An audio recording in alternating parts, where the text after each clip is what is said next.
Assalamualaikum warahmatullahi wabarakatuh dan selamat pagi. Alhamdulillah, pagi ini kita bertemu lagi pada subjek reka bentuk dan teknologi di bawah tajuk teknologi rumah tangga yang saya akan bincangkan pada pagi ini. Topik pada kali ini berkaitan dengan teknologi rumah tangga, di mana di akhir pengajaran dan pembelajaran murid-murid akan dapat mengenal pasti jenis mata jahitan tangan dan juga menerangkan dengan lebih jelas fungsi alatan jahitan. Seterusnya, artikel jahitan. Artikel jahitan dihasilkan dengan menggunakan fabrik melalui proses jahitan mesin ataupun jahitan tangan. Contoh artikel jahitan ialah bantal, bekas pensel dan juga apron. Fabrik ialah kain yang dibuat daripada benang yang ditenun. Contohnya fabrik kapas, linen, sutera dan lain-lain. Baiklah, yang seterusnya berkaitan dengan mata jahitan tangan yang kita akan pelajari di dalam topik ini. Mata jahitan sebenarnya digunakan untuk mencantumkan kepingan fabrik, membuat kemasan tepi fabrik dan juga dijadikan sebagai hiasan.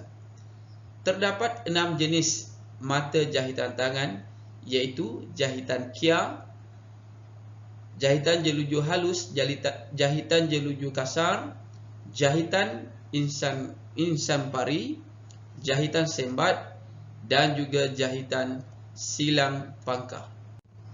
Jahitan kia. Jahitan kia digunakan untuk memulakan jahitan dan mematikan jahitan. Ianya juga digunakan sebagai jahitan tetap dan menjahit bahagian klim yang meretas serta menggantikan jahitan mesin. Seterusnya, jahitan jelujur halus. Jahitan ini digunakan sebagai jahitan tetap, juga digunakan untuk membuat kedutan atau sulaman pada fabrik.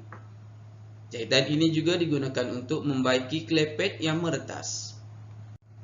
Seterusnya, jahitan ketiga, jahitan jelujur kasar.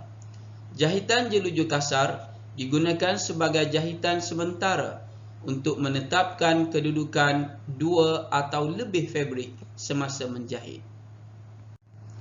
Jahitan keempat, jahitan insang pari.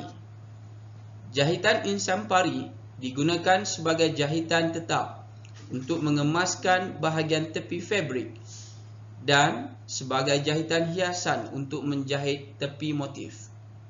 Seterusnya, jahitan sembat. Jahitan ini juga digunakan sebagai jahitan tetap dan menjahit bahagian klepet atau bahan hiasan. Seterusnya, jahitan yang keenam ialah jahitan silang pangkah. Jahitan ini digunakan sebagai jahitan tetap untuk mengemaskan bahagian klepet, lipatan atau tepi kain serta sebagai jahitan hiasan. Sebelum kita memulakan jahitan, marilah sama-sama kita mengenali beberapa alatan jahitan. Di antaranya ialah pita ukur, pembaris, roda surih, kertas karbon, tukang jahit, gunting kertas, gunting fabrik, jarum peniti, kertas jahitan, jarum jahit tangan, mesin jahit tangan, mesin jahit mini dan juga kapur jahitan. Seterusnya, marilah kita mengenali fungsi-fungsi bagi alatan jahitan. Yang pertama, pembaris. Pembaris digunakan untuk mengukur dan menandakan pola. Yang kedua, pita ukur. Pita ukur digunakan untuk mengukur fabrik atau mengambil ukuran badan. Yang ketiga, roda surih. Roda surih digunakan untuk memindahkan tanda pola ke fabrik. Dan yang keempat ialah kapur tukang jahit, digunakan sebagai membuat tanda pada fabrik. Seterusnya, kertas karbon, tukang jahit, digunakan untuk memindahkan tanda pola, garisan dan motif fabrik dengan menggunakan roda surih. Seterusnya, gunting fabrik digunakan untuk menggunting fabrik. Yang seterusnya, jarum peniti untuk menyemat pola pada fabrik. Seterusnya, gunting kertas, memotong kertas bagi membentuk pola. Seterusnya, jarum jahit tangan. Ianya digunakan untuk menjahit fabrik. Seterusnya, mesin jahit tangan untuk menjahit fabrik juga digunakan secara manual. Mesin jahit mini digunakan untuk menjahit fabrik, tetapi ianya menggunakan sumber elektrik. Seterusnya, peretas jahitan digunakan untuk meretas dan menanggalkan mata jahitan serta memotong lubang butang.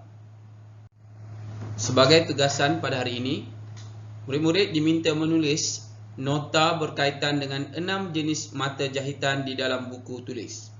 Yang kedua, siapkan contoh setiap jahitan yang ada pada kain perca di rumah anda dan tampalkan pada kertas A4 ataupun buku tulis.